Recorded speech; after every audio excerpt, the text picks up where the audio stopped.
So tonight, coming to us from Vancouver, it's our resident Big Book Workshop helper, Joe C., to tell his story, and he is looking dapper tonight. Joe, please share with us. Thanks, Kim. Hey, everybody. I'm an alcoholic, and my name is Joe. Welcome to anybody new, anybody coming back, or anybody still drinking, and anybody going through a lot of turmoil in their life right now due to alcoholism. I'm going to start off a little bit of my history, a little bit about me, a little bit of my mental health, so you can get on the same page of where I come from. I was born in Dawson Creek, BC. It's not where I resided, but that's where I was born. I thought I'd just throw that out there. At the end of the day, I come from a bit of a two-sided family. Like I got a very strong Italian side of the family that I grew up with that lives here in Vancouver, and I got a real strong Irish side that lives up north in Chetwynd. And growing up, I was very very confused about what side was what, and my Irish side had very different views, and my Italian side of the family had very different views. One was a higher class, one was a lower class.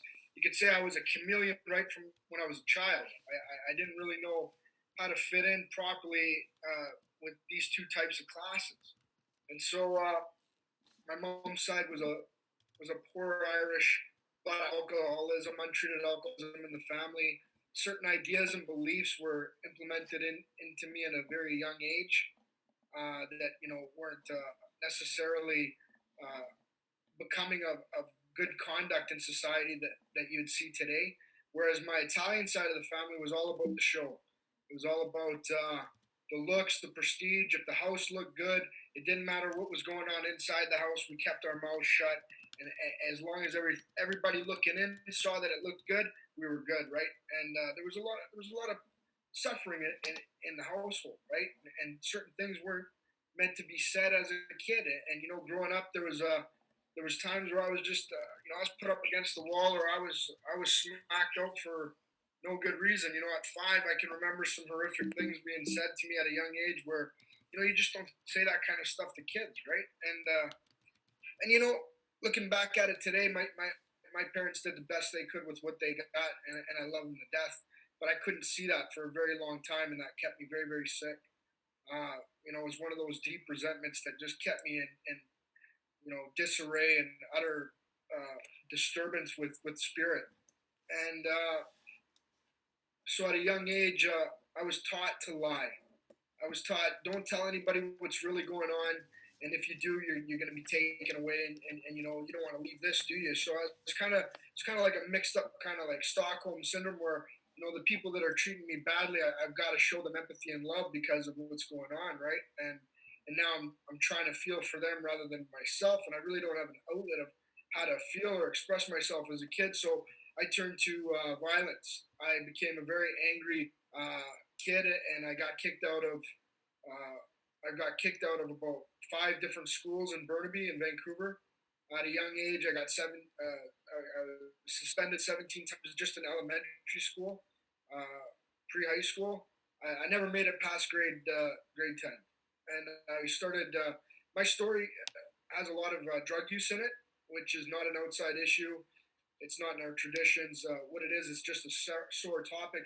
Our outside issues are politics, religions, or anything that goes on contrary to the collective understanding of what we're trying to do in AA. But my story does have drug use in it, and I started smoking meth at 15. I first started selling it, and I loved the effect produced by it. And it took everything that I had grown up with, and it brought me to another world that I couldn't even fathom. And the excitement that I got from it was off the charts. Uh, but when I drank as a young child, I had caused so much disorderly conduct in my house. Like, I was 13 years old. I stole every piece of liquor there was. I loved getting lit. Like, I love drinking. I don't know about you guys, but I love to get drunk. I love to get sloppy drunk. I love to get just sloshed. Um, and when I was in my youth, right? I just when we were going out to get lit, and a lot of people that I hung out with, like, I had to switch different groups, right? And that's now lead me back to the meth use. But during my high school years, the drinking, I got really out of hand. And there was one episode where we were all drinking at a park. I had stolen a friend's liquor that they had left open. Like, I don't know if any of you've done that. I'm sure some of you had. Hey, thanks, buddy. I'll finish that off for you. Hey, I'm still drinking that. No, not anymore. That's mine now. I don't know if anybody else is like that. But, and then I went into a shed near the park. I grabbed a couple of axes and I started chasing my friends. And I didn't understand that I had done that during what was happening. I got told that the next day that I had done that. And I was like, wow, I'm never going to do that again. I never want to get that drunk again. And this was, at the age of 13, 14. And I can remember the first time I really got lit off liquor. And that wasn't until my later years. But again, back to the drug use, because it's part of my story. I suffered from meth addiction for 11 years and heroin addiction for 5.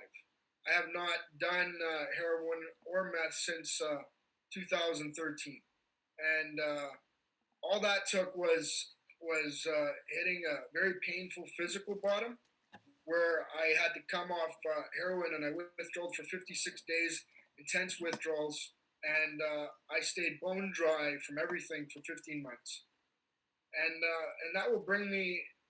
I'm not going to get really into all the youth and the school and all that stuff, but I'll tell you my struggles were at 17. I came to my first AA meeting. I was introduced to AA at 17. One of my buddy's dads noticed that I was suffering from the drug addiction, but he also pointed out my drinking. He said, "You should go to AA. I've seen you drink. You drink out of my house, and you can't control your drinking." And I'm just like, well, it was just one of those nights, and I tried to understand why I drank the way I drank, and at a young age, right? When I went to AA, I always looked down on AA people because I thought that you're here for your drinking. I'm here for some more intense stuff. So I never really thought I had a problem with my drinking. And I've talked to a lot of people that have had the same similar issue, and I'll get into it a little bit later. Where drinking was just it gripped me to the point where I was going to hang myself. So at a young age, I got introduced to it was called BYOB, or the Joe and Charlie tapes. It was a Friday night at the Burnaby Fellowship, and my buddy's dad told me to go check it out. And then another member of Alcoholics Anonymous, he's one past, Pat Corbett, love and service from that gentleman. He introduced me to it, and I sat there and we're listening to these Joe and Charlie tapes. And again, I'm 17 and I'm not ready to hear it, right?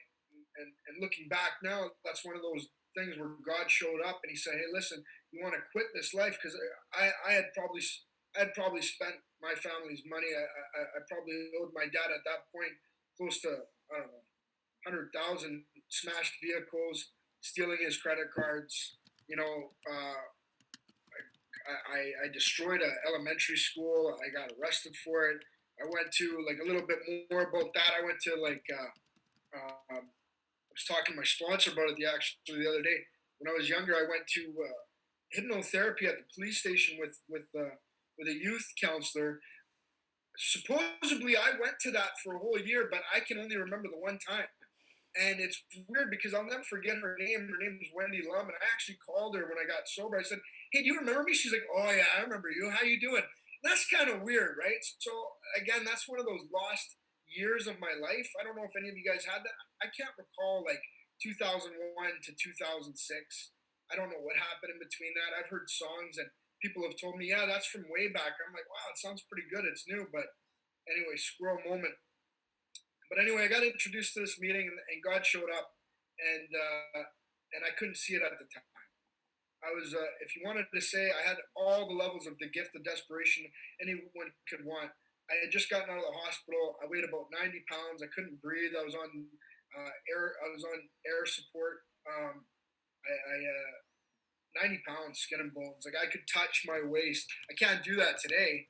Yeah, it probably takes about 2 people to do that, but back then that's where I was at. So I really wanted to stop by all means, and I got a dry year. And then the insane idea came back where I thought I could drink, and I did for a bit.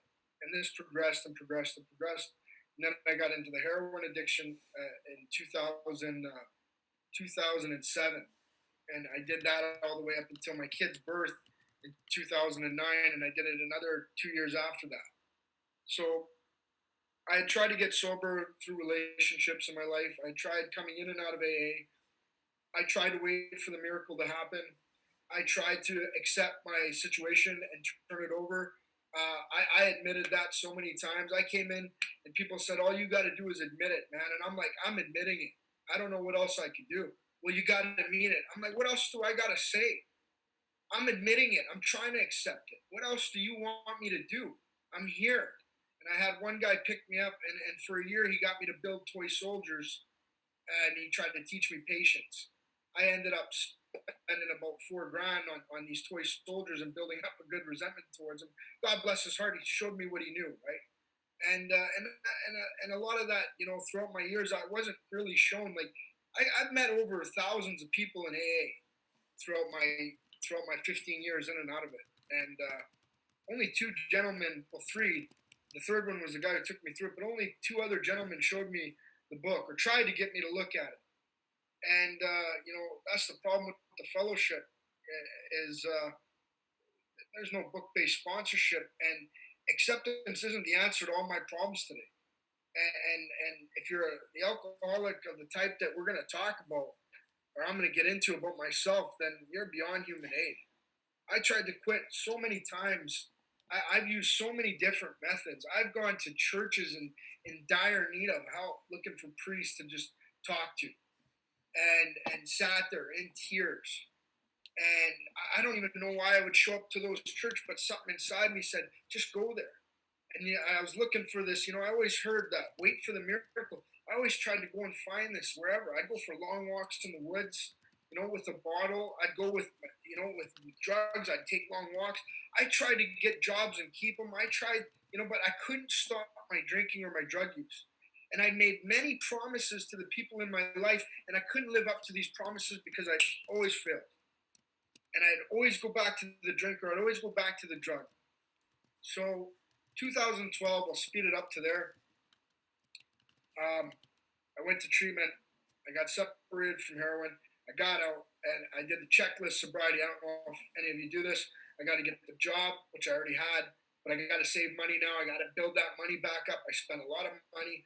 I got to get the girlfriend now. I got to, and I got to build a foundation of stability in my life, security. And I'm showing all these things in treatment, how to build up a foundation based off behavioral, cognitive behavior, watching out for triggers, this and this and this. So I'm blaming. When you're watching out for triggers, all you're doing is you're blaming people, places, and things. And at the end of the day, you can't, right? And if you're still doing that, then you haven't done a 4-step. You don't know what you're talking about. So at the end of the day, I did all that, like they told me, and I paid good money for that information, and I put a lot of faith. And at that time, I wanted it. I got a 2-year-old son. I got a girl at home. I want to get back to. I got a well-paying job, and my family, my poor family. I've already slaughtered that name, the Soraldi name. I just put it through the ringer. They didn't want nothing to do with me. Neither my family up north nor my family down here. Nobody wanted nothing to do with me. I was not. My phone didn't ring for years. Nobody called to see how I was doing. I was that destructive in the lives of those around me, and I would make a lot of beautiful promises that I would never be that person, and utterly failed as a result. So here I am. I get out of the treatment center. It's 2012,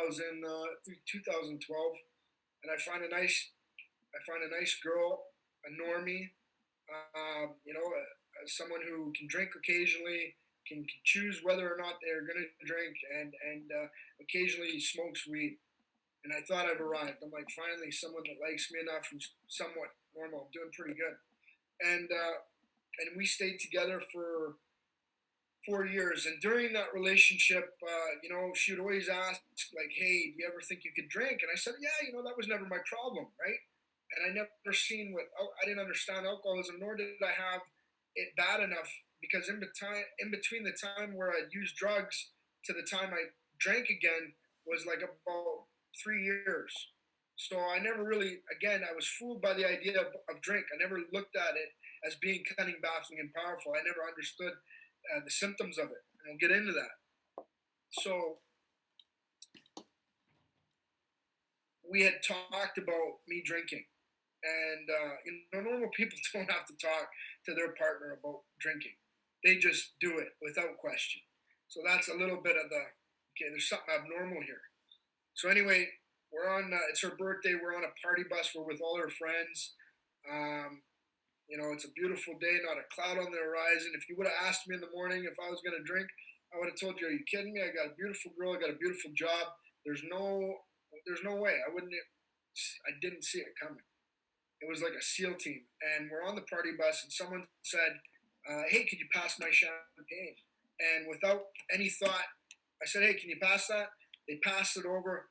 I popped the cork, chugged half the bottle, and gave it to him. He's like, "What? What's up, man?" I said, "What?" And my girlfriend at the time, my fiance, my ex fiance, the one I'm talking about, she looked at me and she's like, "I thought we were going to talk about this."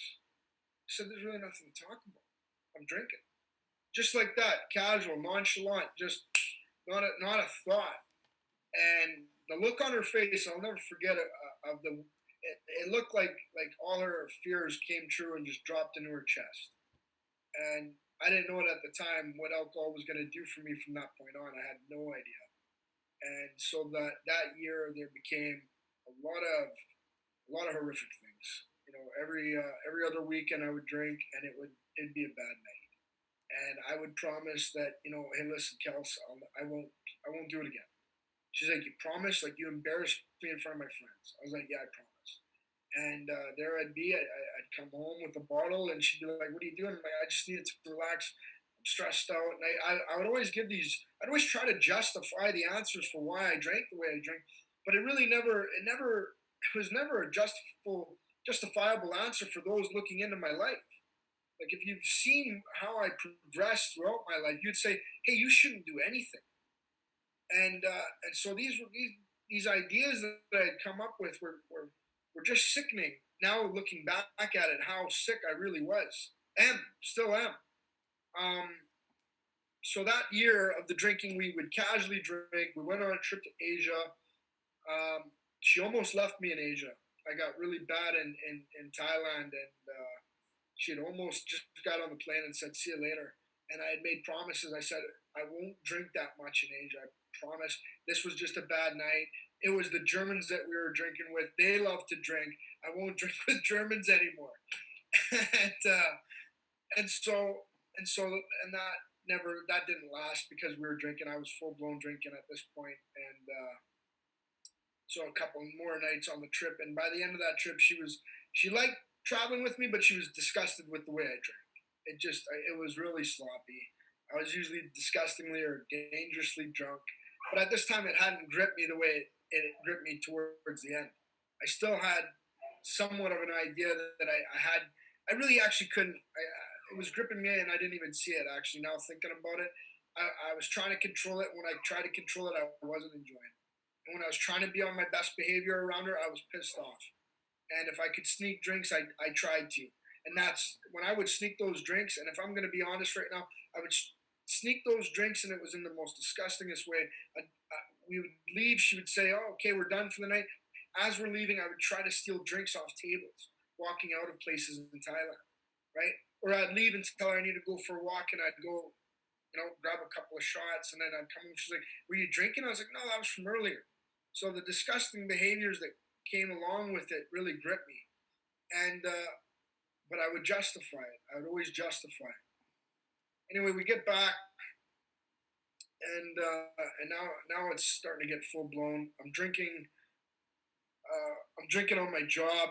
I'm drinking with a guy on my job, and we're drinking all the time. It's a heyday. We're having a blast doing it, and I can't at this point admit that it's even a problem.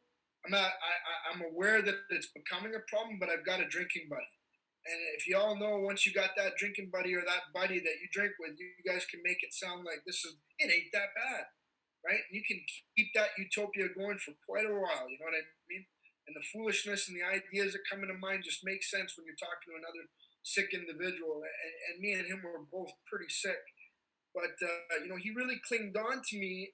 Back to my drug use, he clinged on to me because I haven't used drugs in such a long time. And I told him, "Yeah, man, you just got to stay away from it." but I would always say that drinking was all right.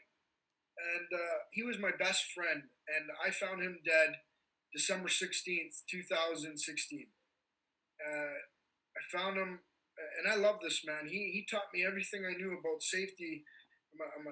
I was a head safety officer down on the waterfront, but yeah, he was my best friend. And I got a call from his cousin that morning, and he said, "Have you seen Paulo?" And I said, "I haven't seen him. I was supposed to meet him for a safety meeting." And this guy was a giant. He was about 7'1", huge guy, a barrel of laughs. His energy was electric. Like, didn't matter like his drug use. Right? He was just one of those guys who could light up a room full of 1,000 people as soon as he walked in. He was just I love him to death, and I'll miss him forever. And again, I get a call, and I'm sitting there, and I tried calling him that morning, and I get the call from his cousin. He's been missing for 2 days. I said, you know what? I might know where he is. 6 months earlier to that, I found him, or I was looking for him because he had relapsed on crack.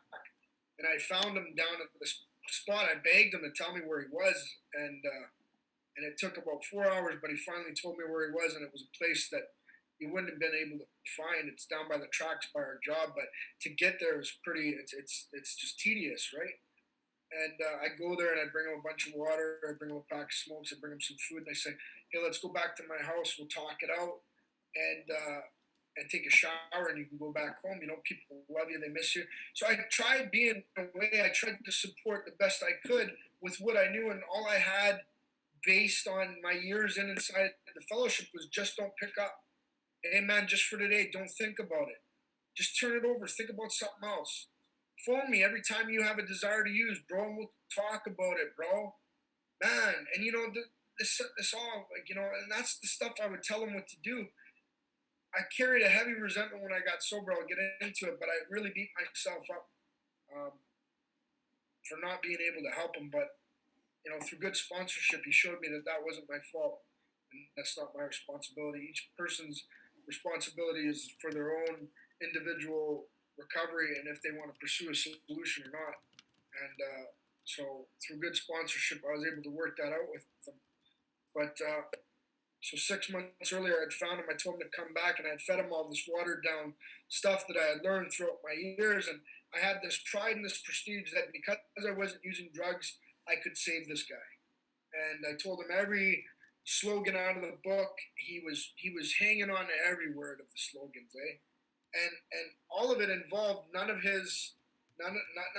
You don't have to, when you've got catchphrase sobriety, there's really no action. Surrender. Well, what are you going to do after that?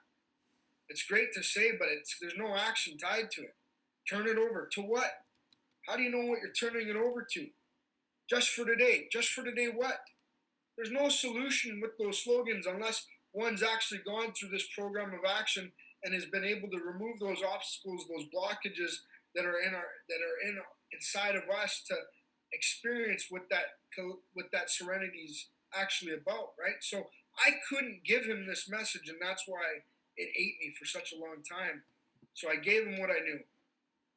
6 months later, he died, and and and 4 months after that, my ex fiance left me because my drinking turned into every day.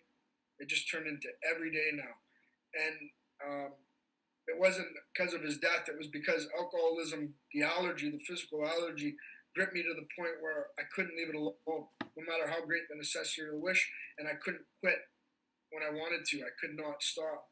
I for that 4 months, she watched me spiral to such a place where it became the most hopeless situation of my life. I couldn't smile. There was nothing, and she left me. God bless her. I'm glad she did. Thank God she did. We're good friends today. Just a disclaimer: we're all right today. She likes the guy who I am today, but we are friends, and that's pretty cool as a result of this solution. But so then I got right into, now I've lost her. I've lost my best friend. The only thing I got left is a dysfunctional relationship with my son. I was nowhere in his life. I was the worst father to him. I'd yell at him for everything. I was recreating the life I'd grown up in, and I didn't want it, but I didn't have a solution to it. And at the end of the day, he got to the point where he was scared to be in my presence. Anybody in my family was very, very watchful of what they said to me because my temper was through the roof. There was no communicating with me. I had totally blocked myself off from any type of spirit. This connection from here to here was severed to the point where there was no hope of recreating that connection through anything I could have done. So the life I did try to build was I tried to go to the gym, right? I tried to, I would say no excuses. You got to go. If you can go to the gym, you're not that bad. And I got really fit, but I was drinking while I was at the gym. I had a girl, a personal trainer there, said, "You just reek like whiskey." And I was like, "Yeah, so what? It makes the blood thinner, and then I can get a better pump." I remember saying that to her, and she's like, "You gotta go." And it was disgusting. I was all sloshed in the gym, and I'm driving drunk. Like one of my stories, I ended up owing ICBC $156,000 because I almost killed five guys when I was 17. Actually, that was one of the reasons why I came into AA. I hit a car with five guys in it. I didn't drive for 8 years, and that debt finally got paid off thanks to love and support of my family and through saving my own money. But it got paid off last year, and that happened then. But I tried every means. I tried working every single day. I did. I worked 7 days a week. I made about $160,000 a year before coming to AA, and I hated my life. I had bought a beautiful car, hated my life. I was financially stable at that point, hated my life. I had no friends that came over. My family again didn't want nothing to do with me. Hated my life. I was in the best. If looking in, so you got to remember, I had the idea. If looking into my life, you would, and a lot of people too were like, "Man, you got it going on." And I'd put on the show. Yeah, I'm doing pretty good. I'd come home and I'd be sloshed. And so October 29th, 2017 is my sobriety date, and the night before that, I had promised that I would never drink a week prior to that night. I promised the girl that I was with that I would never do it again. I mean it.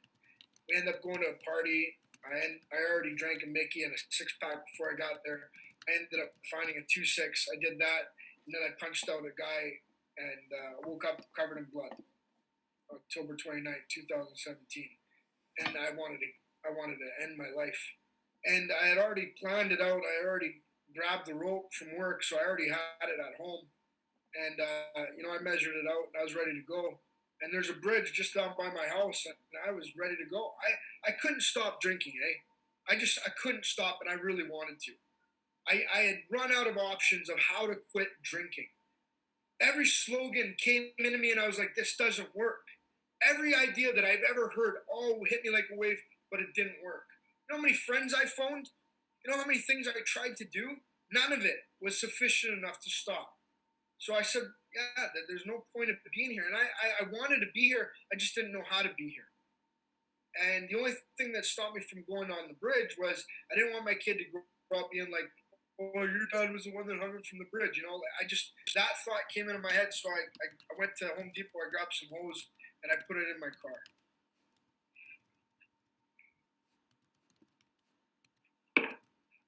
And I'm sitting in my car and I'm revving the gas and I'm crying out to God. I said, "God, I don't know what the hell you want me to do, but I need some help."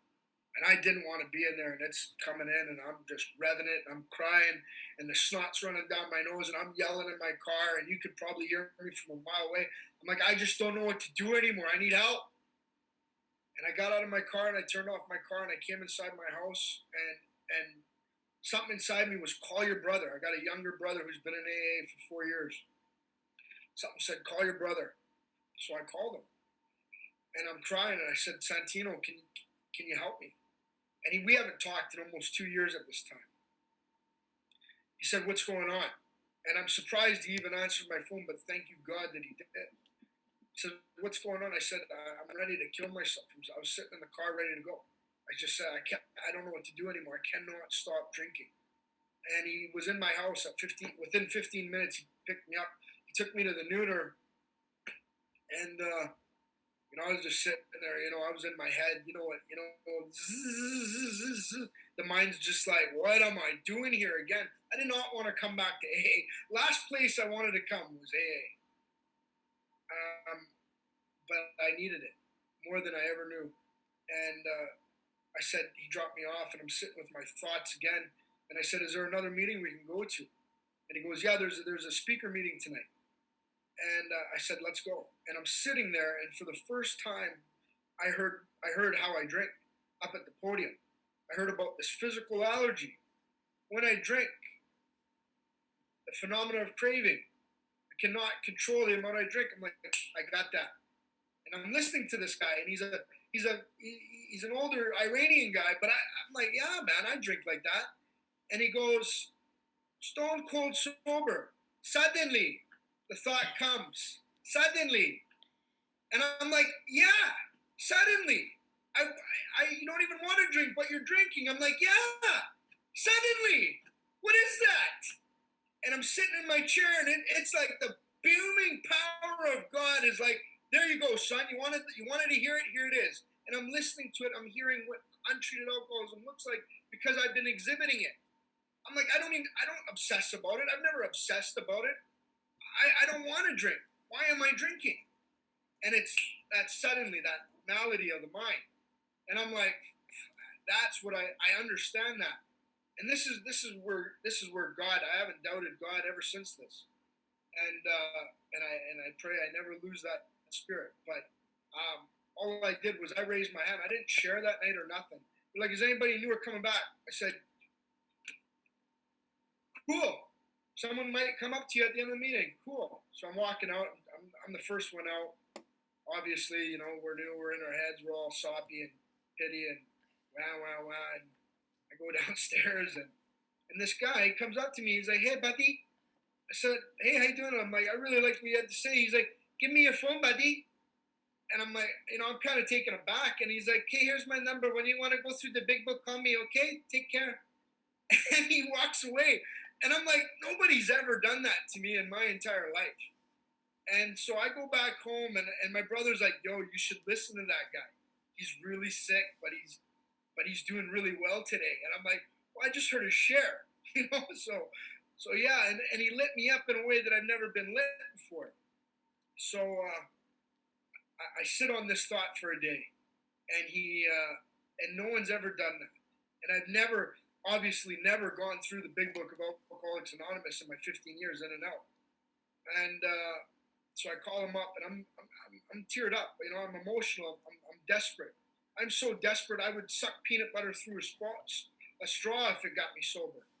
And so I call him up and I say, hey, Essie, I really appreciate you coming up to me and giving me your phone number and that offer. I'd really love if you could take me through the big book. I really need some help. I said, I'll be your student. If you want to be my teacher, I won't argue with you. And like that gets me emotional because that was the most powerful thing I've ever said to anybody. I really need help, and I will not argue. I'm not going to assume I know a thing. Can you just show me? And he was at my place the very next day, and he showed me step 1, 2, and 3, and he showed me the allergy of the body, and he showed me that through the doctor's opinion, and he showed me that I can never safely use alcohol in any form whatsoever. And then that smashed the delusion, the great obsession. I smashed that. Anyone can smash that. If you utterly believe that you have that allergy, you smash the delusion that you can control and enjoy your drinking. It's facts. There's no way around it. And I seen it, and I was like, yeah, I have that. So then that obsession, gone. And then he showed me the other obsession to beat the game. Said, how you been doing so far, buddy? Said, I can't do it. He's like, so you're beyond human aid, eh? I said, yeah. He's like, so can you smash this delusion too? Delusion, the psychotic idea that I can fix self with self. I'm like, I give up, man. I don't know what to do. He's like, so you believe that the solution in this book will restore you to sanity, buddy? I said, yeah, buddy, let's do it. And so I smashed that other delusion. I finally saw the hopelessness and futility of the life I'd been living at. Page 25. I came to believe that I, left to my own devices, was hopeless. I was the hopeless case. I was Bill W. Right? Page 17 says, we were just as hopeless as Bill. They'd solved the drink problem. I was hopeless because I couldn't leave it alone no matter how great the necessity of the wish. I've lost the power to choose whether I was going to drink or not. I lost the ability to remember at certain times the pain and humiliation of even a week or a month ago. All the horrific things in my past were not sufficient enough to be in my present to stop me from doing this. Nothing. Nothing. But left without a solution, the only ease and comfort that I had in my life was this. And we all know what that feels like. But he presented finally a solution to my life. Would I have it? Of course I would. I was dying from untreated alcoholism. He said, I want you to do a moral inventory, and he showed me exactly what it was about on 64. I made a decision, a contract agreement that I was going to abandon myself to God utterly. At the time, I didn't know which stone I was placing, but I was placing the keystone to the new and triumphant arch. And we talk about it on 62 and 75. And the reason why the keystone is the most valuable piece is because it's able to withstand the greatest weight. And our big book talks about God as omnipotent, meaning all powerful. He is all powerful. And now I'm going to make a decision to go through this moral inventory so I can get to know him better. So I can see the instincts that have been driving me and the defects of my character and the shortcomings that I'm unable as a human to deal with on my own power. I am without that power. I lack the power to deal with that certain stuff, and I don't know what it is yet because I haven't done the inventory to see the unsellable goods, the damaged goods, the flaws in my makeup. The list is mine. It was never anybody else's. I had blamed society and life for every bad thing, every stone that was ever thrown at me, yet I was the one who started the ball, either based on fear of conduct or my resentment. I would carry something from years and years, and it would dominate my present day, and there was no way that I could get past it. I would sit in my bed, clenching my sheets in so much hate towards things that had happened or that I had conducted myself in throughout my entire life, and I was left without the solution. That's why whatever insane idea that came up into my mind to taking that drink made sense. But page 37 talks about it, that this is a phenomenon. It parallels with my sound reasoning, and with all the earnestness and sincerity, the next day I'd always wonder why it happened. In my heart, I really did not know why I did what I did or why I took that drink every single time. And I had experienced that malady on 23. I finally had experienced it throughout my sufferings, and I could see it. And I knew at that very moment I'm beyond human aid. And I welcomed the loving hand of God for once in my life. Because I had always had a resentment towards God, and my resentment towards God was, I wish you never had me born. Why'd you put me here? If you were supposed to be all loving. And so this was this childish resentment that I built towards something I did not understand. And he asked me, he's like, do you have any prejudice towards this idea? I said, I have none. Every idea I had about God or spirituality or anything in my mind was pushed aside because I saw, again, the hopelessness and futility of my life. He took me through the fourth step. He took me, and we had a beautiful fifth step. And I was able to sit at peace and ease with myself for once. I was crying after that experience like you wouldn't believe. We touched on 6 and 7, 8 and 9. I went out like a madman, and I seen that I was such a piece of work in the people. I went out and I tried. I would Shanghai people. Like my sponsor today is Tony R. But he says, don't Shanghai people and just show up in their lives. And you got to ask their permission. I couldn't stop. I was rocketing, man. I needed to go set these matters straight. I had to go make these amends because I seen that I had ruined these people's lives, and I had to make right. The book says that we'd go to any lengths for victory over alcohol. And there was a lot of amends that I needed some heavy-duty guidance with. One being about my best friend that passed away. I became such a bleeding deacon in my first little while there. I would not adhere to any watered-down message in the fellowship. I'd go to any topic meeting, and I would tell you that step 1 is 100% relapse guaranteed left to your own devices. People hated me, eh? They did not want me showing up to their nooners or their 2 o'clocks or their meetings and speaking, but I had to share the truth because I had put the responsibility that all the stuff I told my friend killed him. And through good sponsorship, he said, I want you to rewrite that letter. And I want you to, because I had made up this thing on my own, this oath, this amends to my dead friend. And he said, I want you to look at it from this angle. And we went through that together. And I'm so grateful that I have a man that was in my life today guiding me through this thing and who has the experience. I love him with my whole heart. And, I'm able to live a life beyond anything that I was ever capable of doing. But that's because I came to believe in this solution with my whole heart. I came to believe that I had this illness. I smashed all those delusions through the facts given to me out of this book. 84 years ago, those men and women who put this book together, the 100 men and women, they put something together for the type that suffers from alcoholism. And nowhere in this book does it say we're going to talk about your emotions or get into feelings with you. We're going to talk about this illness, the problem. We're going to give you a solution. There's no real debate about it. We're going to present it to you. Whether or not you're able to see that in your own individual story will be entirely up to you and no one else's fault or doing. And I had to see that that was exactly like my dead friend. The solution was there for him to pick up. It wasn't my responsibility to keep him sober, get him drunk. And I was able to say I love you to my friend and write an honest letter. And I was able to give that to God. And I couldn't carry that around with me. And I was able to show a little bit more compassion to those that were coming in and to the people that were taught what they were taught. Because now I'd finally be given this solution, and I believe in it with such a power that it's unstoppable. This book is done, and God in this book, this is divinely put together.